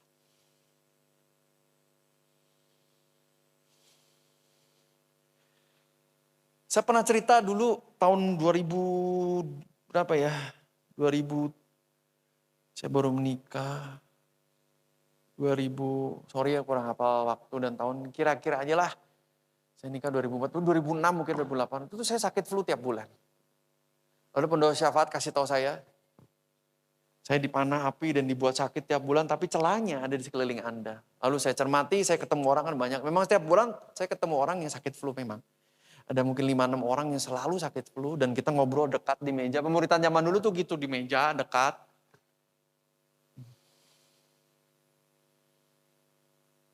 Karena juga murid-murid meskipun lawan jenis semua jomblo, jadi kita pelukan lah, gandengan, pegang tangan, karena sama-sama belum menikah gitu ya, jadi masih etikanya single lah gitu ya. Yang single merekanya bukan saya. Waktu itu rata-rata belum ada yang nikah memang di gereja, cuma saya doang sama istri saya nikah pertama. Justru ketularan terus, akhirnya saya kasih tahu asisten saya, kasih tahu dilarang ketemu saya kalau bapil, titik. Tiap bulan bapil nggak ketemu saya sepanjang tahun. Sakit terus tiap tahun. Mereka ketemu saya suruh pakai masker medis dulu. Tapi ya dicopot lah sambil minum, kan gitu sambil minum. Dan ketika celahnya ditutup, saya ketemu penyebab saya sakit. Saya udah olahraga tiap pagi, saya lari pagi. Penyebabnya dengan sengaja saya mempaparkan diri saya kepada orang-orang yang bervirus flu. Dengan sengaja, dengan jarak dekat. Setiap minggu dengan sengaja. Karena memang di pertemuannya sengaja diadakan. Jadi kita perlu berhikmat. Bilang kiri kanan, saya mau berhikmat. Bilang kiri kanan.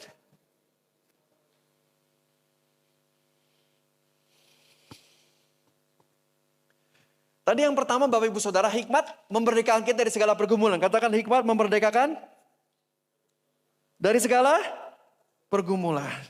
Yang kedua, karakteristik hikmat adalah mengikuti arus kehendak Tuhan. Sama-sama ikuti saya, karakteristik hikmat mengikuti arus kehendak Tuhan. Sama-sama katakan arus kehendak Tuhan. Kalau saudara pernah palit, saudara pernah berenang, saya pernah berenang di Pandawa sama istri saya, saudaraku. Saya ke tengah. Jadi saya udah berusaha balik ke darat gitu. Tetapi ditarik terus ke tengah. Wah lama-lama ini saya ketarik di tengah laut ini beneran. Oh ketarik lagi udah sampai capek lah. Akhirnya oleh kasih karunia Tuhan saya balik lagi ke pinggir. Jadi dulu saya pikir kalau bisa berenang tuh di laut tuh kayak di kolam renang gitu. Ternyata kagak saudaraku.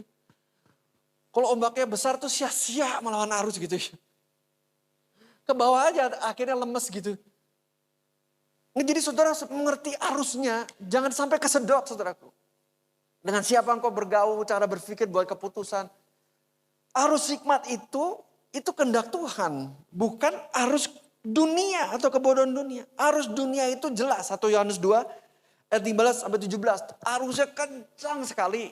1 Yohanes 2 ayat 15-17. Janganlah kamu mengasihi dunia dan apa yang di dalamnya. Jika orang mengasihi dunia maka kasih Bapa tidak ada di dalam orang itu. Sama-sama sebab, dari kata sebab, 1, 2, 3. Sebab semua yang ada di dalam dunia, yaitu keinginan daging dan keinginan mata, serta keangkuhan hidup, bukanlah berasal dari Bapa, melainkan dari, nah ini dunia berikutnya, dan dunia sedang lenyap dengan keinginannya. Sedang lenyap loh ya. Bukan bersinar sedang lenyap. Tetapi orang yang melakukan kehendak Allah tetap hidup selama-lamanya.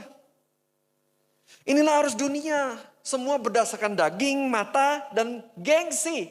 Ini arusnya kenceng banget. Media sosial tuh arusnya kenceng banget berdasarkan gengsi, saudaraku ya.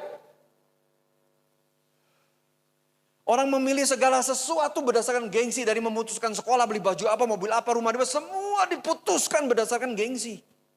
Sehingga banyak hutang.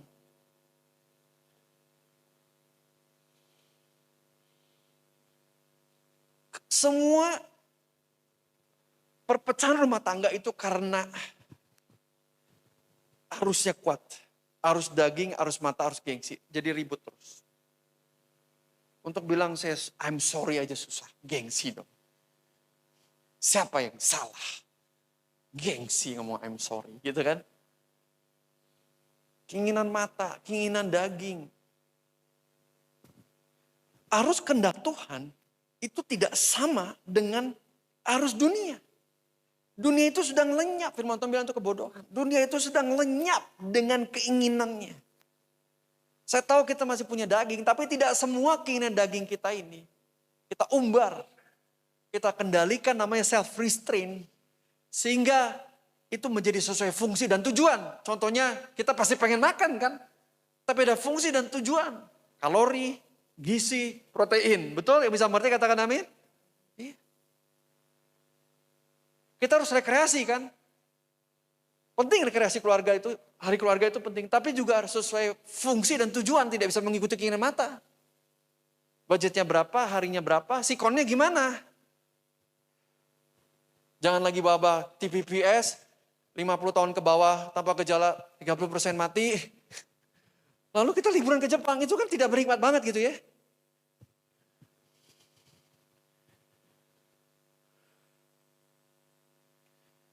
Tapi keinginan mata gitu. Karena lagi diskon. Tiketnya murah. Demi murah-murah ditukar sakit. Kita juga harus berhikmat Bapak Ibu Saudara. Keinginan daging maunya enak-enak. Makan yang enak-enak.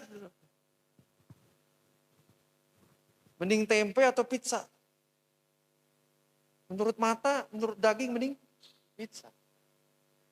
Dari segi protein, kalori, apalagi yang lagi diet, tempe. Yang lebih ini lagi direbus. Lebih gak enak maksud saya. Direbus. Lebih rendah buat yang diet ya. Iya. Pizza satu papan tempe sama dengan secobek pizza. Kalorinya.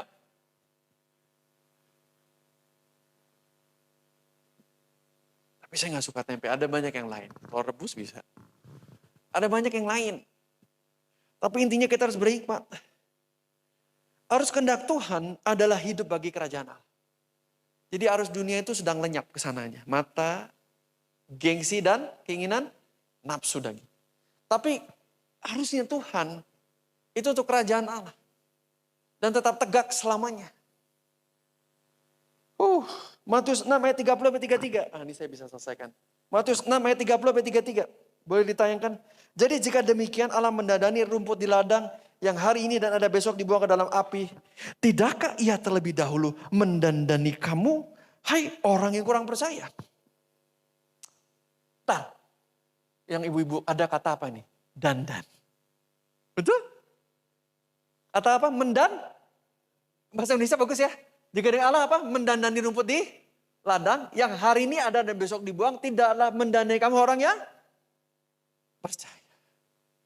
Bapak-bapak kurang sensitif kata dandan. Tapi ibu-ibu tuh dandan tiap hari. Matanya, ini pelapis, SPV, itu ya. Jadi Tuhan katakan ibu-ibu, dia akan mendandani kamu. Yang dikatakan amin. Bapak-bapak juga. Tuhan mau you look good. Punya sepatu, punya baju yang tidak usang, tidak sobek.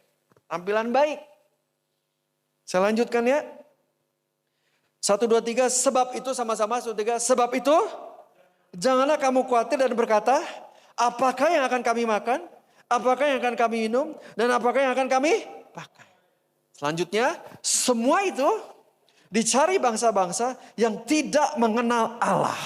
Akan tetapi sama-sama Bapamu yang di surga tahu bahwa kamu memerlukan semuanya itu. Bapamu di surga tahu kamu butuh pakaian, kamu butuh makan, tinggal di mana tempat tinggal, sekolah anak, pekerjaan. Bapamu sudah pasti tahu, tidak perlu lapor, dia tahu. Dan bukan sekadar tahu, tapi dia akan memenuhi segala kebutuhanmu lebih dari yang kamu minta dan pikirkan. For God is able to bless you abundantly. Karena Tuhan sanggup memberkati saya. Dan dia tahu dan dia punya kapasitas. Dan dia mau memberkati saya dan saudara. Bangsa-bangsa itu hidup hanya buat makan, bayar tagihan. Intinya begitu. Tapi kita bilang enggak.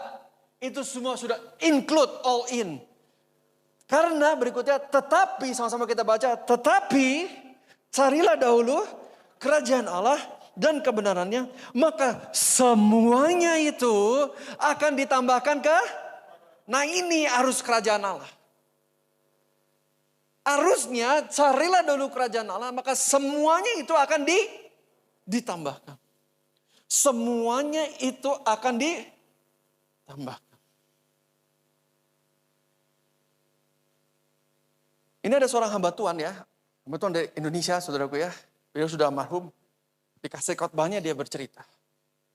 Ada hamba Tuhan orang bule, pengusaha bule. Itu bermimpi akan memberikan kontribusi pada kerajaan surga. Dengan jumlah sekian juta dolar. Tapi mimpinya itu tidak bisa terlaksana karena profit perusahaannya tidak nyampe. Dia hanya memberi receh. Dia mimpinya memberi banyak dengan. Jadi bisnis itu juga panggilan loh. Itu raja, urapan raja saudara. Si raja ini seperti Daud mau bangun rumah yang diterusin mau bangun rumah Tuhan. Nah akhirnya dia menyumbang ke hamba Tuhan yang cerita ini khotbahnya ini. Lalu dia bilang ada satu proyek kalau hasilnya ada emas. Saya mau berikan. Setelah potong biaya operasional gaji karyawan segala 90% buat Tuhan. Net ya. Setelah bayar pajak, bayar karyawan 90%, 10% buat dia. Dan Tuhan mengabulkannya. Carilah dulu kerajaan Allah, sebab kemudian maka semua akan ditambahkan kepada. Nah, jadi dia berdonasi lah. Jadilah stadium yang besar sekali.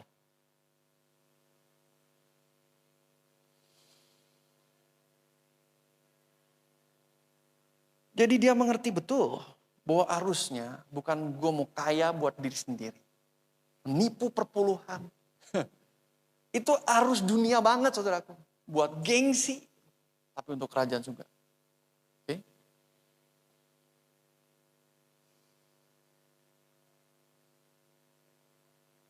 Ada satu hamba Tuhan lagi orang Indonesia. Tadinya dia bukan pendeta, sekarang jadi pendeta. Usahanya dikasih ke orang lain. Perusahaannya rugi terus dan sengketa di pengadilan. Sengketa partner bisnis karena kongsian tuh hati-hati ya. Dengan tidak orang percaya jadi ribut. Akhirnya dia bilang Tuhan kalau ini beres kasusnya Tuhan bikin mujizat. Lepas dari partner yang kacau ini. Dan dia kasih profit. Dia mau kasih.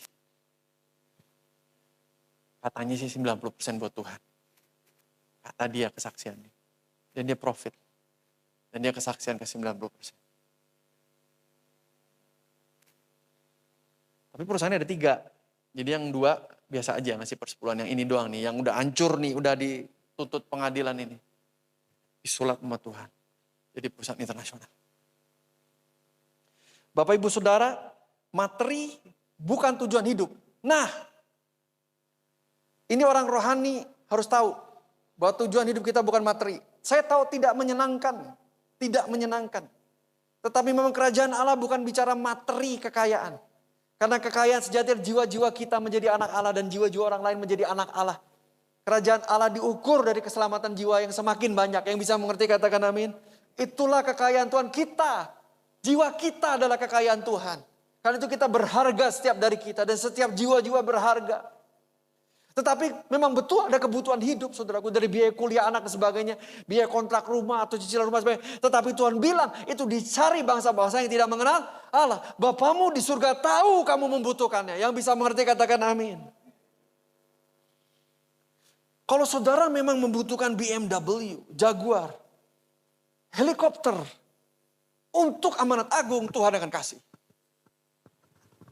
Ada seorang hamba Tuhan yang terkenal banget saudaraku ya. Pastor Kenneth Copeland, saudara. Dia tuh dituduh korupsi, gini gitu, kaya hamba Tuhan. Kalau saudara baca autobiografinya, dia membeli sebuah lahan dengan harga murah dicicil langsung ke orangnya, bukan lewat bank. Pembayarannya jangka panjang. Dan ternyata sekian tahun setelah itu ditemukan minyak. Ditemukan minyak. Lalu dia panggil perusahaan minyak bagi hasil. Makanya hamba Tuhan ini pesawat jetnya banyak. Orang nuduh dia tuh glamor segala. Tapi itu dari ladang minyak yang bagi hasil. Saudaraku bisa saudaraku. Saudara beli lahan. Lahan ini sekian hektar memang. Mau jadi markas pelayanan dia. Ada minyaknya coba. Ajaib Tuhan kan. Tapi saya bukan cerita yang jauh-jauh. Orang-orang yang saya tahu nih. Saya mau cerita ya. Jika memang dibutuhkan materi tersebut Tuhan akan kasih. Jika hatimu murni.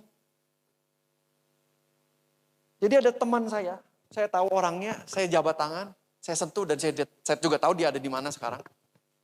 Kita masih berkomunikasi, jadi orang real saudaraku ya. Orang yang tadi kan saya nggak kenal, cuma baca-baca doang, tapi ini setelah betul. Dia itu tim basket. Jadi waktu kita kuliah dia tim basket.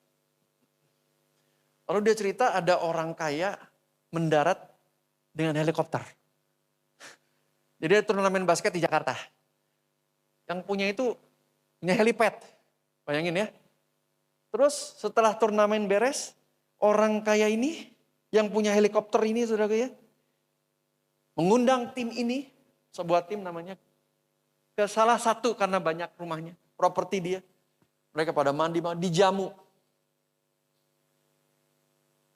Dan tim basket ini teman saya ini terpesona dengan kekayaan orang itu karena lihat helikopter pad. Dia turun helikopter. Dan orang ini masuk mungkin 50 besar terkaya di Indonesia.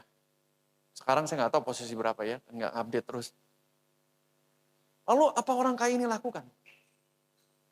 Di jamuan itu dia cerita masa kecil dia. Yang ujungnya dia cerita dia menerima Yesus. Sebagai Tuhan dan Juru Selamat. Sontak semua tim basket tundukkan kepala. Saya mau menerima Yesus. Diajak doa, lahir baru. Sayangnya teman saya ini tidak tertanam di gereja lokal. Si penginjil ini, hamba Tuhan pengusaha bukan pendeta, yang suka menginjili ini, kan di Jakarta. Jadi gak bisa dibawa ke gereja dia. Teman saya ini di Bandung, jadi dia gak menemukan gereja lokal. Dan sudah diajak ke gereja saya juga. Ya, tapi 1001 alasan lah, hari Minggu main basket, hari ini apa-apa, gitu. Akhirnya tidak tertanam. Tapi yang lain betul-betul lahir baru. Jadi saudaraku dia bukan pendeta ya, bagi pengusaha ini helikopter itu dia pakai untuk kerja surga. Rumah apartemen mewah itu dia pakai. Makan-makan berapa juta itu dia traktir, dia pakai untuk memperbesar kerajaan Allah. Itu gambarannya. Beda ceritanya mama saya, kita tinggal di Bogor, didatengin satu orang dari gereja tertentu, diinjilin Yesus Kristus. Mama saya diajak doa lahir baru. Mama saya semua nggak setuju, dibilang Bunda Maria, patung Maria itu berhala, karena mama saya Katolik. Tapi di luar itu dia sebenarnya terkena juga sama ibu ini yang menginjili dia. Soalnya doa lahir baru. Tetapi di ujung hari keberapa gitu ya, datang tiap minggu, datang tiap Selasa, datang kunjungan-kunjungan gitu. Ada satu kata yang membuat mama saya gak mau ketemu dia lagi. Ci, pinjam duit dong, Ci. Cuma butuh sekian juta kok, Ci. Atau kalau enggak itu toko di depan kan kosong, pinjemin ke saya. Gak jadi berkat. Gak jadi berkat. Akhirnya mama saya ada anti sama Kristen. Setiap ada orang mau cerita Yesus, mama saya bilang apa? Mau pinjam duit. Beda sama helikopter tadi. Beda. Jadi berkat sama ya kayak gitu. Hidup setengah kebenaran. Ada satu kisah nyata lagi. Waktu saya kuliah saya berusaha, saya tutup ini ya. Saya berusaha, pemain musik boleh maju ke depan waktu saya habis. Yuk. Saya berusaha ngizinin beberapa teman saya yang bandel. Pertama kali saya ke Bandung tuh saya diajak ke tempat-tempat bandel dan pernah ikut juga saya. Tapi akhirnya diluputkan oleh Tuhan sehingga tidak jatuh dalam dosa. Oh teman-teman bandel saya ini, karena ada satu yang beli rumah di tempat mewah, ada klub tenisnya, diajakin yang lainnya. Jadi dibeliin rumah mewah, kosong cuma ada yang tinggal, teman-teman lain masih sering main jadi markasnya gitu. Dia diajak main tenis. Karena kan pemilik rumah kan, jadi termasuk anggota klub yang lain bayar kan. Dibayarin begitu. Terus belajarlah mereka main tenis. Ini pokoknya udah capek aja buat ceritain Yesus, ngajak ke persekutuan, gak bisa aja nih. Pokoknya ini geng udah gak bisa diapa-apain ya. Ternyata saudaraku ada orang naik mobil mewah banget saudaraku. Ya, yang pintunya naik atas gitu. Mereka kaget, tajir banget nih orang kaya. Cerita mereka ke saya. Ceritanya bikin shock. Nanti ya kenapa? Karena mereka lahir baru. Dia, gue udah lahir baru. Yang benar. Kita ke ini yuk KKKR. Ada yang nyanyi dari Pasarmun tuh siapa sih? Maribeth, yuk aku mau ke KKR, aku udah lahir baru. Yang benar. Gimana ceritanya? Jadi ada orang yang suka main tenis naik mobil mewah. Ya, pakaiannya mewah semua, branded semua saudaraku ya. Terus ngajak main tenis, ngajarin si adik-adik itu, ada pengusaha. Diajak ke rumahnya di komplek mewah ini. Ditunjukin rumahnya yang mewah. Diajak main, waktu itu ada satu game konsol yang mahal banget, suruh main. Diajak main bareng. Ini pengusaha kaya ada waktu main tenis terus ngajak anak-anak kuliah main game di rumah dia. Terus dikasih makan. Lalu di ujung dari itu tebak apa yang dilakukan orang kaya ini. Cerita masa kecilnya miskin. Lalu cerita Yesus Kristus lahir dalam hidupnya. Dia menerima Yesus, teman-teman saya yang tunduk kepala di meja makan. Lahir baru semua. Saudaraku, mobil mewah juga bisa dipakai Tuhan. Baju branded semua bisa dipakai untuk melihat Tuhan. Klub mewah bisa. Banyak orang sengaja, saudaraku. Ada satu pendeta, cucunya Benny Hinn, dia jadi trainer di golf untuk bisa connect dengan para pengusaha untuk melahir barukan. Lapangan golf itu pertempuran itu. Pertempuran orang lobby-lobby mau korupsi, orang mau zina, tapi juga ada orang mau betul mau sehat. Ada orang juga salah main golf, itu tengah perebutan itu. Jadi dia masuk di situ jadi pelatih golf. Dia menangkan jiwa-jiwa. Semua fasilitas, semua kegiatan, semua kemewahan hidup. Kalau untuk amanat agung dan memang itu panggilan saudara, pasti diberikan. Yang bisa mengerti katakan amin. Tetapi saudaraku, arus dunia adalah saya mau kaya buat diri saya sendiri. Saya mau hidup mewah, saya mau pride buat diri saya sendiri. Tidak ada satu jiwa pun di dalam hidupnya yang mau dimenangkan. Adanya buang-buang jiwa. Ketika orang kaya brengsek ini masuk komuselnya bubar. Ketika dia masuk gereja, gerejanya digrogotin saudaraku sama orang kaya ini. Diambil alih saudaraku. Inilah arus dunia dan kerajaan Allah. Di kerajaan Allah, semua akan ditambahkan untuk amanat agung. Yang bisa mengerti katakan amin. Saya mau saudara punya visi. Jangan saudara mau kaya buat diri sendiri, gak ada manfaatnya. Itu bukan kekristenan. Apapun yang Tuhan tambahkan dalam hidupmu, bawalah orang menjadi murid Yesus. Yang bisa mengerti katakan amin. Kalau saudara punya hutang KPR 10 tahun, jadikan 5 tahun, katakan aku mau bersaksi ke semua orang. Seumur hidupku ada terobosan mujizat keuangan. Jangan udah ada mujizat keuangan, kesaksian gak mau. Ngajak ke gereja gak mau, mujizatnya mau, duitnya mau, sembuhnya mau. Tapi gak peduli sama jiwa-jiwa. Kalau hati dan pikiran kita sama dengan hati pikiran Tuhan. Tuhan tahu kita asap as soon as possible harus dinaikkan. Supaya jadi pengaruh. Akan ada banyak orang-orang kaya baru di gereja ini. Supaya saudara bisa mempengaruhi. Ada akan banyak terobosan-terobosan keuangan. Supaya saudara bisa bersaksi dilunasi oleh Tuhan Yesus. Ada banyak orang yang sembuh sakit dan tidak sakit lagi. Dan saudara bisa bersaksi bahwa hikmat itu penting supaya tidak sakit. Dan kalau sakit masih ada mujizat kesembuhan. Karena Yesus Kristus mengutus Roh Kudus menyertai setiap orang percaya. Agar mereka naik dan tidak turun. Agar mereka berhasil. Agar mereka menjadi terang. Agar hidup mereka menjadi inspirasi bagi banyak orang. Sehingga orang melihat mulai hidup kita bahwa Yesus adalah Tuhan. Yang mengerti katakan amin. Kekristenan tidak anti kaya dan barang merah. Tidak. Tetapi itu tujuannya untuk kerajaan. Ada terakhir ada satu tukang beca. Di Solo saudaraku. Tukang beca ini memilih tetap jadi tukang beca. Karena dia menyelamatkan tukang beca lainnya.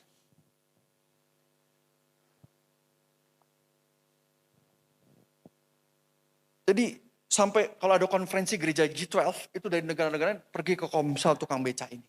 Komsel tukang beca ini sudah nyelamatin ratusan jiwa. Tadinya memang tukang beca, tapi dia nyelamatin jiwa-jiwa.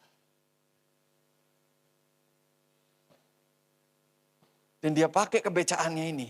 Karena kalau dia jadi orang kaya baru, dia nggak ngebeca lagi, dia terputus dengan komunitas beca. Padahal dia sekarang udah kaya. Dia udah kaya. Diberkati Tuhan dengan begitu banyak mujizat kreatif. Ada yang beliin rumah, ada yang ini, ada yang ini, ada yang udah. Tapi dia masih kebeca. Setiap profesi bisa dipakai. Ada profesi-profesi yang tidak akan menguntungkan secara keuangan, tapi tetap dipakai. Dan Tuhan punya banyak cara memberkati saya dan saudara. Yang bisa mengerti katakan amin. Amsal 4 ayat 5-8 kita tutup ini. Perolehlah hikmat. Perolehlah pengertian. Jangan lupa dan jangan menyimpang dari perkataan mulutku. Janganlah meninggalkan hikmat itu. Maka engkau akan dipeliharanya.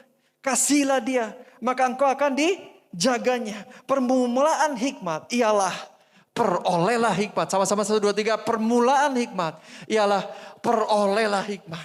Dan dengan segala yang kau peroleh. Perolehlah pengertian. Lanjut, junjunglah dia sama-sama. Maka engkau akan ditinggikannya. Engkau akan dijadikan terhormat. Apabila engkau memeluknya. Jangan tinggalkan hikmat. Maka engkau akan terus dipeliharanya. Mungkin awalnya sudah dapat hikmat. Sudah berhasil, sudah bahagia rumah tangga. Tapi jangan tinggalkan hikmat. Maka engkau akan terus seumur hidupmu dipeliharanya. Yang percaya katakan amin. Kasihlah dia, cintai hikmat, pegang hikmat itu. Maka engkau, firman Tuhan katakan, maka engkau akan dipelihara dengan dia. Kasihlah dia, cintailah dia. Cintailah maka engkau akan dijaganya. Kalau sudah dapat dijaga, dicari, dicintai, diinginkan, maka engkau akan dijaganya. Junjunglah dia, maka engkau akan ditinggikan.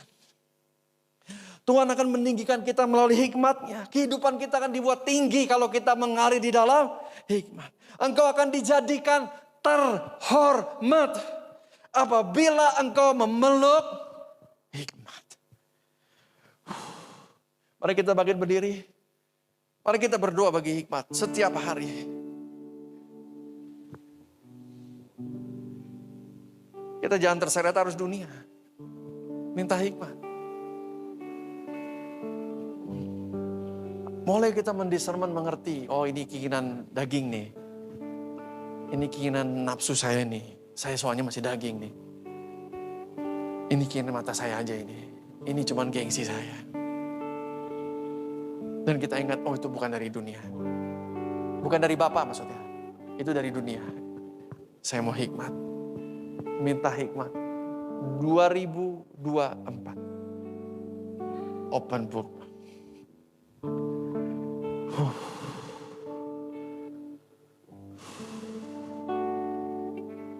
Thank you, Jesus. Thank you, Jesus.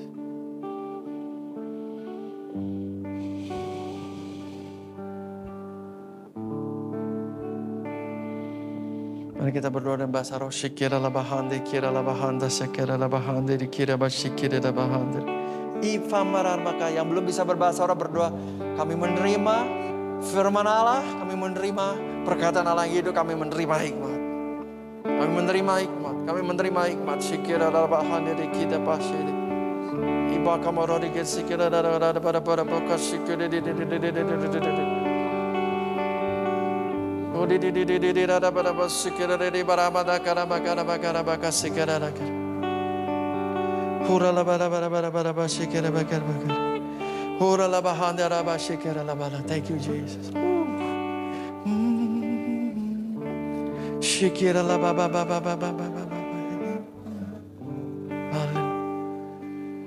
Janjimu seperti fajar pagi hari yang tiada pernah terlambat bersinar. Cintamu seperti fajar yang mengalir, dan ku tahu betapa dalam katakan janji Tuhan. Janjimu seperti fajar pagi hari yang tiada pernah terlambat bersinar. Cintamu seperti sungai yang mengalir, dan ku tahu betapa dalam kasih-Mu. Janjimu seperti fajar pagi hari yang tiada pernah terlambat bersinar. Cintamu seperti sungai yang mengalir, dan ku tahu betapa dalam kasih-Mu. Janjimu seperti fajar pagi hari yang tiada pernah terlambat bersinar. Cintamu seperti sungai yang mengalir, dan ku tahu betapa dalam. Firman Tuhan katakan rancangan-rancangan yang Tuhan buat kamu bukan rancangan-rancangan kecelakaan, kebangkrutan, tapi rancangan-rancangan penuh dengan masa depan yang penuh pengharapan. Kau akan diangkat Tuhan setinggi-tingginya di tahun ini. Kau akan dibedakan dari saudara-saudaramu. Kau akan dibedakan dari rekan-rekan kerjamu, dari para pengusaha yang lain, dari orang-orang lain yang tidak mengenal Kristus sungguh-sungguh. Engkau akan diangkat Tuhan sehingga kau sungguh-sungguh berbeda. Pegang janji Tuhan, rencana Tuhan yang baik ini. Bagian kita mengalir dengan hikmat. Tuhan akan memberikannya dengan cuma-cuma setiap hari. Berdoa, bangun tidur berdoa, berbahasa roh, minta hikmat, baca firman Tuhan 10-15 menit cukup. Lakukan itu, bahasa roh, minta hikmat, baca firman Tuhan. Mengalir dengan hikmat. Hikmat akan membuat saudara dan saya dipelihara, dijaga, dijunjung tinggi. Dia akan menjadikan engkau terhormat, dan dia akan meninggikan engkau, dan dia akan menjaga saudara. Terima kasih Tuhan buat firman hari ini. Terima kasih. Terima firman Tuhan hari ini. Terima firman Tuhan hari ini. Ikuti arus kerajaan Allah, bukan arus dunia. Engkau akan dibawa tinggi-tinggi tahun ini. Jesus. Janjimu seperti fajar pagi hari yang tiada pernah terlambat bersinar. Cintamu seperti sungai yang mengalir, dan ku tahu betapa dalam kasih-Mu. Janjimu seperti fajar pagi hari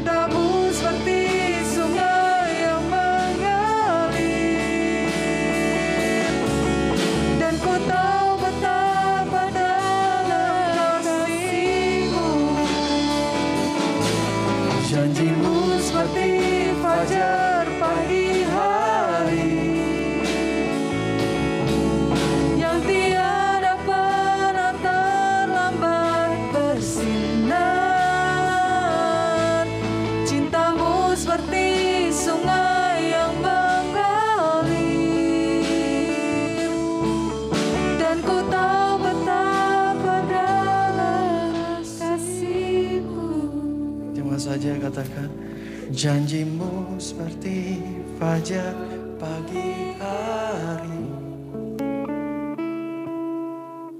yang tiada pernah terlambat bersinar. Cintamu seperti sungai yang mengalir.